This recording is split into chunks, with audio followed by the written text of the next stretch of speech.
কথায় আছে মুভি এমন বানাও যেন মানুষের ব্রেন নিয়ে খেলা করে। পৃথিবীতে এমন অনেক মানুষ রয়েছে যারা বিভিন্ন ক্ষমতার অধিকারী, তার মধ্যেই একটি হলো হিপনোটিস্ট, অর্থাৎ যারা মানুষকে মুহূর্তের মধ্যেই বশীকরণ করতে পারে। মুভিতে এরকমই কিছু বিশেষ ক্ষমতা সম্পন্ন মানুষ একজন সাধারণ লোকের ক্ষতি করতে চায়, কিন্তু প্রশ্ন হচ্ছে কেন? ওই লোকটি কি পেরেছিল শেষ পর্যন্ত নিজেকে তাদের থেকে বাঁচাতে? সবকিছু জানতে চলেছি আজকের এই মুভিতে, এবং মুভির শেষ দৃশ্যে এমন কিছু রহস্যময় ঘটনার উদ্ঘাটন হয় যা সম্পূর্ণ মুভির গল্পকে 360 ডিগ্রি ঘুরিয়ে দেয়।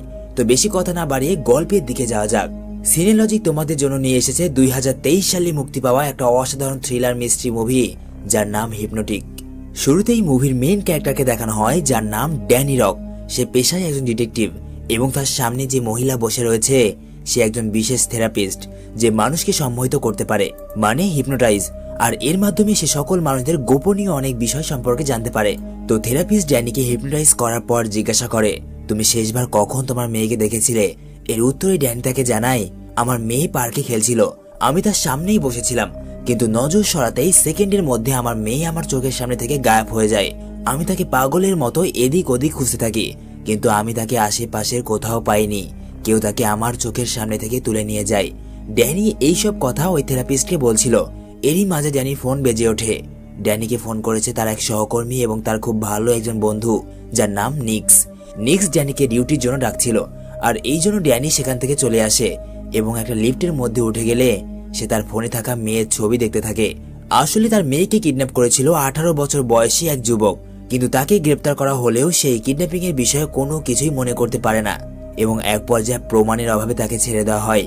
আর এই ব্যাপারটার জন্যই ড্যানি সর্বদাই এক গভীর চিন্তায় মগ্ন থাকতো। ড্যানি বাইরে আসলে দেখতে পায় নিক্স তার জন্য গাড়ি নিয়ে অপেক্ষা করছে এবং সে ড্যানিকে জানায় তাকে একটু আগেই একটা অজানা নাম্বার থেকে ফোন দিয়ে জানানো হয়েছে তাদের শহরে যে ব্যাংকটা রয়েছে, দ্য ব্যাংক অফ অস্টিন, সেখানে ডাকাতি হতে চলেছে। আর ডাকাতদের লক্ষ্য শুধুমাত্র 23 নম্বর লকার চুরি করা। নিক্স জানায় কয়েকদিন আগেই দ্য ব্যাংক অফ অস্টিনের দ্বিতীয় শাখাতেও ডাকাতি হয়েছিল, কিন্তু অদ্ভুত ব্যাপার হচ্ছে সেখানেও 23 নম্বর লকার থেকে চুরি হয়। আর আরো অবাক করা বিষয় হলো তারা কোনো টাকা পয়সা চুরি করে না, শুধুমাত্র 23 নম্বর লকারে যা থাকে তাই চুরি করে। এতে ড্যানি নিক্সকে জানায় তারও একটা লকার আছে ওই ব্যাংকে। দৃশ্য পরিবর্তন হয় এবং দেখানো হয় ব্যাংকের বাইরে একটা চাকচিক্যময় আধুনিক সার্ভার রুমের মতো একটা গাড়ি, যার ভেতরেই বসে রয়েছে ড্যানি এবং তার সহকর্মীরা। তারা কেন বসে রয়েছে? কারণ তারা আগে থেকেই জানতো আজ এই ব্যাংকে ডাকাতি হবে, আর ডাকাতকে ধরার জন্যই তাদের এই বিশেষ ধরনের ফাঁদ তৈরি করা। কিছুক্ষণ পর তারা বাইরে লাগানো গোপন ক্যামেরার মাধ্যমে দেখতে পায় একটা স্মার্ট স্যুটটাই পরা লোক, যাকে দেখেই চোর চোর মনে হচ্ছিল। এরকম একজন লোক সামনে রাখা পাবলিক সিটে গিয়ে বসে। এই হ্যান্ডসাম মুরব্বী লোকটার নাম লেভ ডেল রেনি ওরফে ডেল। দেখা যায় কিছুক্ষণ পর সেখানে একজন মহিলাও আসে, যে ফোনে কথা বলতে বলতে ডেলের পাশে বসে যায় এবং মুহূর্তের মধ্যেই ডেল তাকে হিপনোটাইজ করে নেয় এবং বলে আজ এত পরিমাণ গরম পড়েছে যার জন্য মানুষের অবস্থা একদম নাজেহাল। সে বাইরে দাঁড়িয়ে থাকা গার্ডদেরকেও কিছু একটা বলে অ্যান্ড সেখান থেকে চলে যায়। ড্যানি লোকটাকে চলে যেতে দেখলে দ্রুত গাড়ি থেকে বের হয় এবং ব্যাংকের মধ্যে চলে আসে। যদিও নিক্স তাকে এসব করতে নিষেধ করছিল, কিন্তু সে কারো কথাই শোনে না। ড্যানি ব্যাংকের ভেতরে আসে এবং ম্যানেজারকে বলে আমি আমার লকারটা খুলতে চাই। এদিকে দেখানো হয় ওই মহিলাকে যাকে ডেল হিপনোটাইজ করেছিল। সে রাস্তা দিয়ে যাচ্ছিল এবং তার সমস্ত কাপড় চোপড় খুলে ফেলে, কারণ তার মাথায় ঢুকিয়ে দেওয়া হয়েছে আজ প্রচন্ড লেভেলের গরম, এবং সে একদম রাস্তার মাঝখানে চলে আসে। আর এই চক্করে সেখানে কিছু গাড়ি অ্যাক্সিডেন্ট করে দেয়। এদিকে আবার দেখানো হয় ড্যানিকে। ম্যানেজার তাকে লকার রুমে নিয়ে এসেছে, কিন্তু লকার খোলার আগেই ম্যানেজার বলে আরে লকারের চাবিটা কোথায় গেল? হয়তোবা আমি নিয়ে আসতে ভুলে গেছি। আর এই জন্য ম্যানেজার বাইরে গেলে দেখা যায় চাবিটা ড্যানির কাছেই রয়েছে। এই জন্য তার কাছে চাবিটা রয়েছে কারণ সে আগেই ম্যানেজারের কাছ থেকে চাবিটা চুরি করে নিয়েছিল। তো যাই হোক, ম্যানেজারে চলে যাওয়ার পর ড্যানি লকার 23 খুলে ফেলে এবং তার মধ্যে যা দেখতে পায় তা একদম ড্যানির হোশ উড়ে যাওয়ার মতো, কারণ সে সেখানে তার মেয়ের ছবি দেখতে পায়। এদিকে ডেল ব্যাংকের একটা কর্মচারীকে হিপনোটাইজ করে লকার 23 খুলে নিয়ে আসতে বলে, আর এই জন্য ব্যাংকের ওই কর্মচারী ডেলের কথা মতো লকার 23 খুলতে গেলে সেখানে ড্যানি তাকে বাধা দেওয়ার চেষ্টা করে এবং তার দিকে বন্দুক তাক করে, কিন্তু তার কোনো কিছুতেই কাজ হয় না। ততক্ষণে সেখানে ডেলের হিপনোটাইজ করা কিছু গার্ড চলে আসে এবং ড্যানির উপর গুলি চালায়। আর এইদিকে লকার 23 নিয়ে এই মহিলা একটা গাড়িতে উঠে পড়ে। ওই সময় নিক্স এবং বাকি সদস্যরা রাস্তায় হওয়া অ্যাক্সিডেন্ট নিয়ে পড়েছিল, কিন্তু সৌভাগ্যবশত ওই গাড়িটাও অ্যাক্সিডেন্টের মাধ্যমে উল্টে যায়। আর এরপর দেখা যায় ডেল সেখানে আসে দেখা করে এবং তাকে বলে লকার 23-তে আমার মেয়ের ছবি কিভাবে আসলো? উত্তরে নিক্স তাকে বলে, আমার মনে হয় কেউ তোমার মেয়েকে ইচ্ছে করে জেনে বুঝে কিডন্যাপ করেছে, কারণ তুমি একজন ফেমাস ডিটেকটিভ আর এই জন্য তোমার শত্রুর অভাব নেই। কেউ ইচ্ছে করে জেনে বুঝে তোমার সাথে গেম খেলছে। রাত নেমে আসে, পুরো ঘর অন্ধকার। ড্যানি তার অন্ধকার রুমে বসে তার ডিভাইসে কাজ করছে। এরকম সময়ে হঠাৎ করে তার ফোন বেজে ওঠে। নিক্স তাকে ফোন করেছে। সে তাকে জানায়, আমরা জানতে পেরেছি গতদিনের ওই ব্যাংক ডাকাতির খবরটা আমাদেরকে কে দিয়েছিল। এই খবরটা দিয়েছিল একজন মহিলা যে বিভিন্ন জায়গাতে শো করে বেড়ায়। ড্যানি এই কথা শোনা মাত্রই সঙ্গে সঙ্গে ওই মহিলার সাথে দেখা করতে তার দোকানে যায়। ড্যানি সেখানে পৌঁছালে দেখতে পায় ওই মহিলাটি একটা বডি বিল্ডারে চিকিৎসা করছিল। কেমন চিকিৎসা এটা বলতে পারবো না, তবে চিকিৎসা করছিল এটা বাস্তব। এই মহিলার নাম হলো Diana Cruz. But the important thing about this মহিলা সেটা হচ্ছে এই মহিলাও যে কাউকে হিপনোটাইজ করতে পারত। আর এটা বোঝা যায় তখন যখন সে ওই বডি বিল্ডারকে হিপনোটাইজ করে বাইরে পাঠিয়ে দেয়। ড্যানি তাকে ব্যাংকের ডাকাতির বিষয় জিজ্ঞাসা করে, সে কিভাবে জানলো এই সকল বিষয়। কিন্তু ডায়না তার প্রশ্নের উত্তর না দিয়ে উল্টো সে ড্যানিকে প্রশ্ন করে। সে বলে, আচ্ছা ব্যাংকের ডাকাতির ঘটনায় তুমি কি এখনো অবধি কাউকে গ্রেপ্তার করেছো? উত্তরে ড্যানি বলে, না, কাউকেই গ্রেপ্তার করিনি। আর এরপর ডায়না হঠাৎ করে রেগে যায় এবং তাকে এখান থেকে চলে যেতে বলে। ওদিকে বাইরে দেখা যায় ডেলকে। সে ওই বডি বিল্ডারকে হিপনোটাইজ করে ফেলে এবং তার মাধ্যমে ডায়নার দোকানে একটা অ্যাক্সিডেন্ট করিয়ে দেয়। আর এখানেই ওই বডি বিল্ডারের মৃত্যু হয়। এরপর ড্যানি ডায়নাকে একটা পরিত্যক্ত পুলিশ স্টেশনে নিয়ে আসে এবং তাদের সাথে ছিল নিক্স। ড্যানি ডায়নাকে বলে, আসলে এখানে হচ্ছেটা কি, আমি কিছুই বুঝতে পারছি না। আর এরপর ডায়না তার মুখ খুলতে শুরু করে। সে তাদেরকে জানায় ওই লোকটা যার নাম ডেল, সে একজন বড় মাপের হিপনোটিস্ট। ওই দিন ব্যাংকে যা কিছু ঘটেছিল তা কেউই ইচ্ছে করে ঘটায়নি। তাদের সকলকে হিপনোটাইজ করা হয়েছিল আর এগুলো করেছিল ডেল। হিপনোটাইজ করা হলে কোনো ব্যক্তি তার স্বাভাবিক চিন্তা শক্তি হারিয়ে ফেলে এবং যে তাকে হিপনোটাইজ করেছে সে তার কমান্ড মেনে চলতে বাধ্য হয়। ডায়না ড্যানি এবং নিক্সকে জানায়, আমিও হিপনোটাইজ করতে পারি। আর এই জন্য নিক্স তাকে বলে, আচ্ছা আমার উপর করে দেখাও। আর ডায়না তার কথা মতো তার উপর হিপনোটাইজ করে এবং তাকে বলে, তুমি এখন একজন কয়েদি। আর এইটা বলার সঙ্গে সঙ্গে নিক্স নিজেকে কয়েদির মতো করে ফেলে এবং কান্না করতে শুরু করে। এরপর ডায়না তাকে বলে, নিক্স তোমার পরিষ্কার বাতাসের দরকার। আর এরপর নিক্স পরিষ্কার বাতাসের জন্য বাইরে চলে যায়। ডায়না ড্যানিকে জানায়, আমি তোমার উপরও হিপনোটাইজ করেছিলাম কিন্তু কোনো কাজ হয়নি। বছর কয়েক আগে আমেরিকান সরকার একটা আলাদা ডিভিশন তৈরি করেছিল যার মধ্যে শুধুমাত্র আমাদের মতোই যারা বিশেষ ক্ষমতা সম্পন্ন তাদেরকে অন্তর্ভুক্ত করার পরিকল্পনা করা হয়। কিন্তু ড্যানি ডায়নাকে বলে, আমাকে শুধুমাত্র ডেল সম্পর্কে বলো, আমার অন্য কোনো বিষয়ে কোনো ইন্টারেস্ট নেই। ডায়না তাকে বলে, ডেল হলো একজন লিজেন্ড। হিপনোটাইজের জগতে তার মতো শক্তিশালী আর দ্বিতীয় নেই। আমাদের শক্তি তার কাছে কিছুই নয়। ডেল আমাদের সাথে আমেরিকান সরকারের তৈরি করা ওই ডিভিশনের অন্তর্ভুক্ত ছিল, কিন্তু একটা সময় পর তার শক্তির উপর তার অহংকার হয় এবং সেই সম্পূর্ণ ডিভিশনকে তার নিজের নিয়ন্ত্রণে নেওয়ার চেষ্টা করে। আর এই জন্য সরকার তাকে সেই ডিভিশন থেকে বাইরে বের করে দেয়, যার ফলে সে তাদেরকে হত্যা করছে যাদের কাছে হিপনোটাইজের মতো বিশেষ ক্ষমতা রয়েছে। এরই মধ্যে হঠাৎ করে লাইট অফ হয়ে যায় এবং সম্পূর্ণ রুম অন্ধকার হয়ে যায়। ড্যানি এবং ডায়না দেখতে পায় দূরে নিক্স দাঁড়িয়ে আছে এবং আস্তে আস্তে এক অদ্ভুত অঙ্গভঙ্গিতে তাদের দিকে এগিয়ে আসছে। ডায়না বুঝে যায় নিক্সকে ডেল হিপনোটাইজ করে দিয়েছে। আর ডায়না এতটা শক্তিশালী নয় যে হিপনোটাইজকে নষ্ট করতে পারে।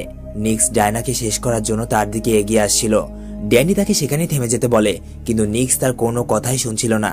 এক পর্যায়ে বাধ্য হয়ে ড্যানি নিক্সের পায়ে গুলি করে, কিন্তু সে যে কোনো উপায়ে ডায়নাকে শেষ করতে চায়। আর এই জন্য ড্যানি তাকে সেখানকার জেলখানার সাথে হাতকড়ি পরিয়ে দেয়। কিন্তু নিক্স তাতেও শান্ত হয় না। মনে হচ্ছিল সে তার হাত ছিঁড়ে ফেলে হলেও আজ ডায়নাকে শেষ করবেই। ডায়না ভালো করে জানতো ডেলের হিপনোটাইজ করা কোনো ব্যক্তি কখনো পিছপা হয় না। আর এই জন্য সে সেখানে পড়ে থাকা বন্দুক তোলে এবং নিক্সকে শেষ করে দেয়। ড্যানি তার সহকর্মী এবং বন্ধু নিক্সকে মরতে দেখে অনেক কষ্ট পায়, কিন্তু এর চেয়েও বড় সমস্যা হচ্ছে নিক্সের খুনের দায় এখন তাদের মাথার ওপর। এরপর দেখা যায় ড্যানি এবং ডায়না লুকিয়ে একটা রেস্টুরেন্টে বসে রয়েছে। এখানে ড্যানি ডায়নাকে জানায় ডেল ব্যাংক থেকে লকার 23 চুরি করতে এসেছিল, যার মধ্যে ছিল তার মেয়ের ছবি। কিন্তু সে বুঝতে পারছে না তার মেয়ের ছবি দিয়ে ডেলের কি কাজ। এরই মধ্যে সেখানে একজন পুলিশ অফিসার চলে আসে এবং তাদের দুজনকে দেখে নিজের বন্দুক বের করতে যাবে, কিন্তু ততক্ষণে ডায়না তাকে হিপনোটাইজ করে ফেলে। কিছুক্ষণ পর ওই পুলিশ অফিসারকে তার টিম ফোন করলে সে তাদেরকে জানায় ড্যানি এবং ডায়না এখানে নেই, আমার মনে হয় তারা অন্যদিকে গেছে। এরপর তারা দুজন ওই রেস্টুরেন্ট থেকে বের হতে যাবে, এরকম সময়ে পুলিশ অফিসারদের ওয়াকি টকি থেকে ডেলের আওয়াজ ভেসে আসে। সে পুলিশ অফিসারকে জানায় ড্যানি এবং ডায়না ওই রেস্টুরেন্টে রয়েছে, তারা বাইরে গেলে দেখতে পায় ডেল পুলিশকে নিয়ে রেস্টুরেন্টের বাইরে দাঁড়িয়ে আছে। ড্যানি তাদেরকে দেখে সেখান থেকে পালিয়ে যায় এবং কোনো রকমে সেখানে থাকা একটা রেল স্টেশনে গা ঢাকা দেয়, কিন্তু ডেল তার লুকানো মুশকিল করে দিয়েছিল। কিছুক্ষণ পর ড্যানি বুঝতে পারে ডেল তার উপর হিপনোটাইজ করছে, কারণ তার সবকিছু অদ্ভুত মনে হচ্ছিল। তার চারিপাশের পরিবেশ উল্টোপাল্টা হয়ে যায়। এরপর ড্যানির সামনে ডেল এবং তার হিপনোটাইজ করা দুজন কনস্টেবল আসে। ডেল তাদের হুকুম দেয় ড্যানিকে ধরে আনতে, কিন্তু এরই মধ্যে সেখানে ট্রাক নিয়ে হাজির হয় ডায়না এবং ড্যানিকে উধাও করে নিয়ে যায়। এবারের মতো ড্যানি ডেলের হাত থেকে বেঁচে পালিয়ে যায়। প্রতিমধ্যে যাওয়ার সময় ডায়না ড্যানিকে জানায়, তোমার উপর কোনো রকমে হিপনোটাইজ কাজ করে না, আর এই জন্যই তুমি বারবার বেঁচে যাও। হয়তোবা তোমার মস্তিষ্কের মধ্যে এমন কোনো ঘটনা রয়েছে যা হিপনোটাইজের চাইতেও বেশি প্রভাব বিস্তার করা। আর আমার মনে হয় এই ঘটনাটা তোমার মেয়েকে নিয়ে। তোমার মেয়ের কিডন্যাপিং এর বিষয়টা তোমার মস্তিষ্কে এতটা গভীর প্রভাব ফেলেছে যার ফলে তোমাকে হিপনোটাইজ করা অনেক কঠিন। আমি তোমাকে হিপনোটাইজ করতে না পারলেও ডেল কোনো না কোনো উপায়ে তোমাকে সে কাবু করেই ফেলবে। এরপর তারা দুজনে একটা বস্তিতে এসে পৌঁছায়, যেখানে তারা এমন এক লোকের সাথে দেখা করতে এসেছে যে ডায়নাকে এই হিপনোটাইজ শিখিয়েছিল। ড্যানি এবং ডায়না ওই লোকের কাছে যায় এবং তাকে তার মেয়ে ছবি দেখায়। এই লোকের নাম হলো জেরেমি। ড্যানি তাকে বলে, আমার অনেকগুলো প্রশ্ন মনের মধ্যে ঘুরপাক খাচ্ছে। তার মধ্যে একটা হলো, ওই ব্যাংকের লকারে আমার মেয়ের ছবি কিভাবে গেল? জেরেমি বলে, দেখি তোমার মেয়ের ছবিটা দেখাও, কে তোমার মেয়ে? ড্যানি তাকে তার মেয়ের ছবি দিতেই যাবে, এরই মধ্যে ডায়না তার হাত ধরে ফেলে, কারণ তার সন্দেহ ছিল এটা জেরেমি নয় বরং অন্য কেউ। ডায়নার সন্দেহ সত্যি হয়, এটা ডেল। ডেলকে দেখা মাত্র ডায়না এবং ড্যানি সেখান থেকে পালিয়ে যায়, কিন্তু তাদের সবচেয়ে বড় বিপদ শুরু হয় এখান থেকে, কারণ ডেল সম্পূর্ণ বস্তিবাসীকেই হিপনোটাইজ করে দিয়েছিল, যার ফলে তাদের পালানো মুশকিল হয়ে যায়। বস্তির প্রত্যেকটা মানুষ ড্যানি এবং ডায়নাকে ধরার জন্য মরিয়া হয়ে ওঠে। এরপর ড্যানি চালাকি করে একটা বাইক চালককে ফেলে দেয় এবং তার বাইক নিয়ে সেখান থেকে পালিয়ে যায়, কিন্তু এখানেও তার শান্তি নেই, কারণ তার কাছে সম্পূর্ণ বস্তিটাই কেমন যেন উল্টোপাল্টা লাগছিল। এক পর্যায়ে তারা এমন এক জায়গায় এসে ফেসে যায় যেখানে সামনে আর কোনো রাস্তাই নেই। বস্তির মানুষ এখনো তাদের পিছনে পড়ে আছে। এরই মাঝে হঠাৎ করে কয়েকজন পুলিশ অফিসার সেখানে হাজির হয় এবং বস্তির সকল মানুষকে নিয়ন্ত্রণ করে ফেলে। আর এই পুলিশ অফিসারগুলো এসেছিল ডেলের হুকুমে, কারণ তাদের সবার উপর ডেল হিপনোটাইজ করেছে। কিছুক্ষণ পর পেছন থেকে ডেল তাদের সামনে আসে এবং ড্যানিকে হিপনোটাইজ করার চেষ্টা করে, কিন্তু হঠাৎ করে পুলিশগুলো উল্টো ডেলের দিকেই গান পয়েন্ট টার্গেট করে। ডেল এতে অবাক হয়ে যায়, কারণ তার হিপনোটাইজ ভেঙে গেছে আর এখানে শুধুমাত্র ডায়নাই হিপনোটাইজ করতে পারে। ডেল ডায়নার দিকে এক অদ্ভুত আক্রমণাত্মক দৃষ্টিতে তাকায়, কিন্তু ডায়না বলে, আমি কিছুই করিনি। ড্যানি ডেলকে বলে, এটা আমি করেছি। কিন্তু এটা কিভাবে সম্ভব? ড্যানি নিজেও জানে না সে এটা কিভাবে করেছে। ড্যানি ডায়নাকে চিন্তা এবং ক্লান্তির স্বরে বলে, এই দুনিয়াতে কি এমন কেউ নেই যে আমার এই রহস্যগুলো সমাধান করতে পারে? এরপর ডায়না ড্যানিকে অন্য আরেকজন লোকের কাছে নিয়ে আসে যে ডায়নার সাথেই হিপনোটাইজ শিখেছিল, যার নাম রিভার। সে তাদেরকে নিয়ে যায় তার তৈরি করা একটা আন্ডারগ্রাউন্ড বেসমেন্টে। আর এখানে জানা যায় এই বান্দা শুধুমাত্র একজন হিপনোটিস্ট নয়, বরং একজন গণ্যমান্য হ্যাকারও। ডায়না রিভারকে সবকিছু জানায়, আর এখন রিভারকে ডেলের সাথে ড্যানির মেয়ের কি সম্পর্ক এটা বের করতে বলে। এবং আরো একটা অদ্ভুত বিষয় হচ্ছে, ড্যানি তার অজান্তেই ডেলকে হিপনোটাইজ করে ফেলেছিল। এটা কিভাবে সম্ভব? এই রহস্যগুলো জটি রিভারকে খুলতে হবে। রিভার এই কথাগুলো শুনে অবাক হয়ে যায় এবং তার সার্ভার কম্পিউটার স্ক্রিনে বসে পড়ে এই রহস্যগুলো সমাধান করার জন্য। রিভার ড্যানির সকল ডিটেলস খুললেও সেখানে তার ওয়াইফের কোনো ডিটেলস দেওয়া ছিল না, আর এই জন্য রিভার আলাদা করে তার ওয়াইফের নাম জিজ্ঞাসা করে। আর এইবার তার ডিটেলস খুলে গেলে সে ড্যানিকে জানায় তার স্ত্রীও একজন ডিভিশন এজেন্ট, মানে হিপনোটাইজের মতো তারও কিছু বিশেষ ক্ষমতা রয়েছে। শুধুমাত্র তাই নয়, সে এত ক্ষমতাধর যে বাকি এজেন্টদের মধ্যে তার লেভেল ছিল 4-এ। ড্যানি তার ওয়াইফের সম্পর্কে অজানা এসব তথ্য জানতে পেরে অনেক অবাক হয়ে যায়। যাই হোক, তারা রিভারের বাড়িতেই রয়েছে। ডায়না গোসল করতে গেছে, আর এদিকে ড্যানি তার মোবাইল ফোনে তার মেয়ে এবং ওয়াইফের ছবিগুলো দেখছিল। এরই মাঝে হঠাৎ করে এক অজানা নাম্বার থেকে তার কাছে কল আসে। ফোন রিসিভ করতেই ড্যানি বুঝে যায় এটা ডেল। ডেল তাকে বলে, ডায়নাকে মেরে দাও। ডেলের এরকম উল্টাপাল্টা কথা শুনে ড্যানি তার ফোন কেটে দেয়। এরপর সে ডায়নার দেরি হওয়াতে তার গোসলখানার বাইরে যায় এটা দেখতে যে ডায়না নিরাপদ আছে কিনা। এরই মাঝে ড্যানি লক্ষ্য করে টেবিলের উপর যে ধারালো কেজিটা রাখা ছিল সেটা এখন তার হাতের মধ্যে। কিছু তো গড়বড় অবশ্য রয়েছে। ড্যানি আস্তে আস্তে তার নিজের ওপর নিয়ন্ত্রণ হারিয়ে ফেলছিল। তার বারবার মনে হচ্ছিল কেউ তাকে দিয়ে ডায়নাকে মারতে চায়, কিন্তু ড্যানি সর্বোচ্চ চেষ্টা করে ডায়নাকে রক্ষা করার। ডায়না ওয়াশরুম থেকে বাইরে আসে এবং ড্যানির অদ্ভুত আচরণ দেখে বুঝে যায় কোনো সমস্যা রয়েছে। এই জন্য সে ড্যানির হাতে চাকুটা নিয়ে নেয় এবং ডায়না ড্যানির সঙ্গে ঘনিষ্ঠ হতে শুরু করে। এরপর দেখানো হয় মধ্যরাত। হঠাৎ করে ড্যানি চোখ খোলে। এর মানে ড্যানি ঘুমায়নি, বরং সে একটা সুযোগের অপেক্ষায় ছিল। সবাই ঘুমিয়ে আছে। এরকম সময় ড্যানি রিভারের কম্পিউটার ওপেন করে এবং পুনরায় সব তথ্য চেক করে জানতে পারে তার ওয়াইফের নাম ডায়না ক্রুজ, মানে এই ডায়নাই তার ওয়াইফ। সেটা বিশ্বাস করতে পারছিল না, আর এই জন্য এইবার সে তার ফোনটা চেক করলে দেখে তার ফোনেও ডায়নার ছবি রয়েছে। আর এরপর সে ওই কম্পিউটারে তার মেয়ের নাম সার্চ করলে জানতে পারে তার মেয়ের কাছে এক্সট্রিম হাইপোটনিক এবিলিটি রয়েছে, মানে একটা বিশেষ ধরনের ক্ষমতা রয়েছে। এরই মধ্যে ডায়না সেখানে চলে আসে। ড্যানি তাকে জিজ্ঞাসা করে, আমার মেয়ে কোথায়? তোমরা তাকে কোথায় লুকিয়ে রেখেছো? এর উত্তরে ডায়না জানায়, আমি নয়, তুমিই তাকে লুকিয়ে রেখেছো। এরপর ড্যানি অতীতের একটা ফ্ল্যাশব্যাক দেখতে পায়, যেখানে ড্যানি এবং ডায়না তার মেয়েকে নিয়ে ঝগড়া করছে। আর এটা এই জন্য কারণ সরকার তার মেয়েকে সেই হিপনোটনিক ডিভিশনে অ্যাড করতে চায়, কিন্তু ড্যানি এটা একদমই চায় না, কারণ তার মেয়ে এখনো ছোট, এই জন্য সে তার মেয়েকে কোথাও লুকিয়ে রেখেছে। ড্যানির সাথে এতক্ষণ যা কিছু হয়েছে সবকিছুই একটা ধোঁকা। বাস্তবে তো সে সরকারের তৈরি করা সেই ডিভিশনের মধ্যেই রয়েছে এবং ডিভিশনের মেম্বাররা তার সামনে দাঁড়িয়ে আছে। আজ পর্যন্ত তার সাথে যা কিছু হয়েছে এবং সে যাকে যাকে দেখেছে তারা সবাই এই ডিভিশনেরই সদস্য, সেটা তার বন্ধু নিক্স, ব্যাংকের কর্মচারী অথবা তার সহকর্মী হোক না কেন। আসলে এই সকল পরিকল্পনা ড্যানি অনেক আগেই করেছিল, কারণ সে ভালো করেই জানতো সে তার মেয়েকে লুকিয়ে রাখলেও তারা তাকে হিপনোটাইজ করে তার মেয়েকে খুঁজে নেবে। এই জন্য সে নিজের ওপরেই এমন হিপনোটাইজ করেছে যাতে সে নিজেই ভুলে গেছে তার মেয়ে কোথায়। কিছুক্ষণ পর সেখানে ডেল আসে। ডেল হলো এদের লিডার। সে বলে, বিগত 4 বছর থেকে তোমার সাথে আমরা এই একই গেম খেলছি, কিন্তু কোনোভাবেই তোমার মুখ থেকে তোমার মেয়ের খোঁজ বের করতে পারিনি। দয়া করে এবার বলে দাও তোমার মেয়ে কোথায়। আমরা তাকে উচ্চ লেভেলের একটা ট্রেনিং দেওয়াবো, যার ফলে সে অনেক বেশি শক্তিশালী হয়ে যাবে। কিন্তু ড্যানি এই কথায় খুব একটা গুরুত্ব না দিয়ে বাইরে চলে যায় এবং দেখতে পায় বাইরে ওই সকল সেট আপ করা যেগুলো ঘটনা ড্যানির সাথে ঘটেছিল। একটু পর ডেলও বাইরে আসে এবং ড্যানিকে বলে, এই গেমটা আমি তোমাকে দিয়ে বারবার খেলেছি, কিন্তু তোমার মতো স্ট্রং মস্তিষ্কের মানুষ আমি আজ পর্যন্ত দেখিনি। যখনই আমরা আমাদের কাজ হাসিল করেই ফেলবো, এরকম মুহূর্তে তুমি সবকিছু জেনে যাও আর আমাদের পরিকল্পনা আবারও ব্যর্থ হয়ে যায়। এসব কথা শুনে ড্যানি তাদেরকে বলে, যদি তোমরা বারবার চেষ্টা করার পরেও আমার মুখ থেকে কথা বের করতে না পারো, তাহলে আবারও প্রস্তুত হয়ে যাও, কারণ আমি তো আমার মুখ খুলবো না।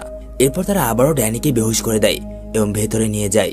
কিছুক্ষণ পর তার কাছে ডায়না আসে এবং কৌশলে ড্যানিকে তার মেয়ের ব্যাপারে জিজ্ঞাসা করে। ড্যানি একটা মুচকি হাসি দেয় এবং বলে, এটা তোমরা কখনোই জানতে পারবে না। এরপর কোনো কিছুতেই কাজ না হলে ড্যানিকে আবারও হিপনোটাইজ করা হয় এবং সবকিছু প্রথম থেকে শুরু হয়। সবকিছুই প্রথমের মতো ঘটছিল, থেরাপিস্টের কাছে যাওয়া, লিফটে ওঠা, এমনকি সেখান থেকে বাইরে আসা। কিন্তু এইবার ড্যানির সবকিছুই মনে ছিল, সে শুধুমাত্র এই সকল গেমের নাটক করছিল।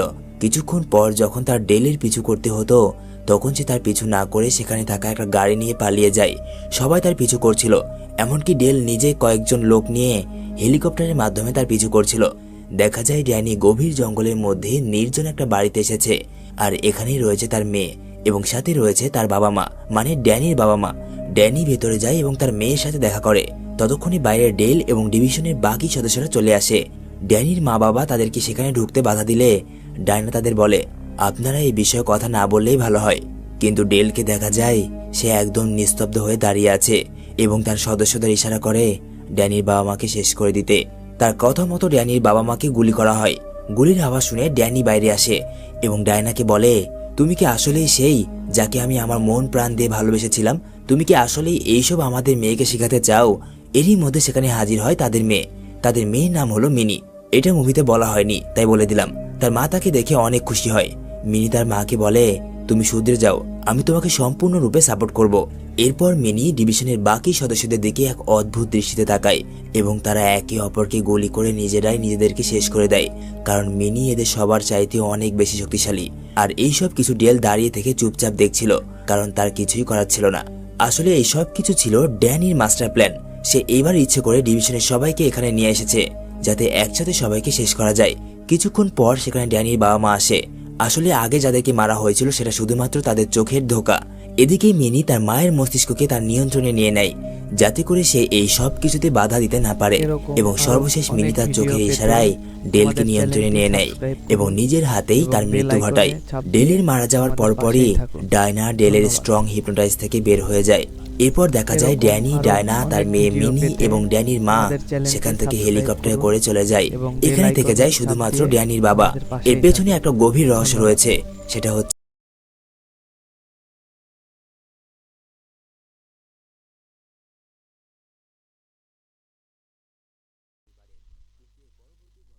দয়া করে চ্যানেলটি সাবস্ক্রাইব করুন। দয়া করে চ্যানেলটি সাবস্ক্রাইব করুন।